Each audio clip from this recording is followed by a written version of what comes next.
আসসালামু আলাইকুম। আশা করি সবাই ভালো আছেন, আমিও ভালো আছি। তো সবাইকে স্বাগতম আমার এই চ্যানেলে আজকে নতুন একটা ভিডিও।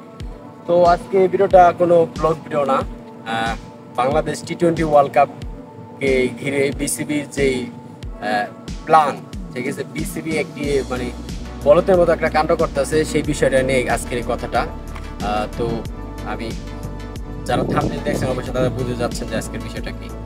তো এখন কিন্তু বিসিবি বর্তমানে টি-20 ওয়ার্ল্ড কাপের বাংলাদেশি যে স্কোয়াড ঘোষণা করবো এটা নিয়ে খুব পায়তারা শুরু করছে।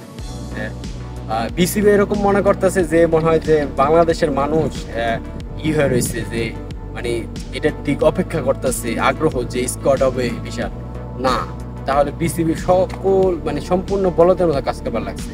তো বিসিবি মনে করবার লাগছে তো এই ব্যাপারটা, কিন্তু আসলে এটা একদম ভুল ধারণা বিসিবি। কারণ যেই দল সামান্য ছোট একটি দল জিম্বাবুর সাথে হারে, আর 4টা ম্যাচ কি লো স্কোরে খেললো, যেখানে বর্তমান বিশ্বের যে কোনো ক্রিকেট টিম এখন বর্তমানে করতেছে প্রায় 200-180, সেখানে তারা 150 রানের বেশি টপকাতে পারছে না। এইসব দল নিয়ে মানুষ আগ্রহ থাকবে টি ওয়ার্ল্ড কাপ, আর ওয়ার্ল্ড কাপে কীরকম পারফরমেন্স করি সেটা তো আমরা সবাই জানি। এই যে one day world cup, ODI world cup আমরা সেটা দেখলাম। তো এখন হলো যে বিসিবি যে আমাদের টি-20 ওয়ার্ল্ড কাপের স্কোয়াড নিয়ে পায়তারা শুরু করছে, আজ করবো না কাল করবো, যেটা মানুষ অপেক্ষা করছে ভুল। শুধু অপেক্ষা করতে কিছু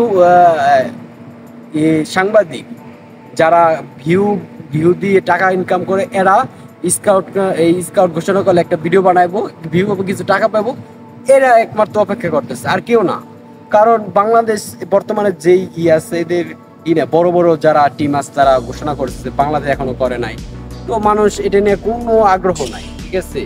বলদ বিসিবি বাংলাদেশ ক্রিকেটটাকে ধ্বংস করে ফেলাইছে, ঠিক আছে। আর এই ধ্বংসের এই টিম নিয়ে মানুষ এখন আগ্রহ নাই, ভালো কিছু করবে ওয়ার্ল্ড কাপে, ভালো ঘোষণা করলে কি না করলে কি, মানুষ এখন আর ওরকম করে না বাংলাদেশ টিমকে, এই বিসিবির জন্য, ঠিক আছে। এই জন্য আসুন সবাই আমরা বিসিবিকে বয়কট করি, পাপন চাচ্চুকে কিক মেরে ছক্কা বানাই দিই। ভালো থাকবে শেষ পর্যন্ত। আসসালামু আলাইকুম।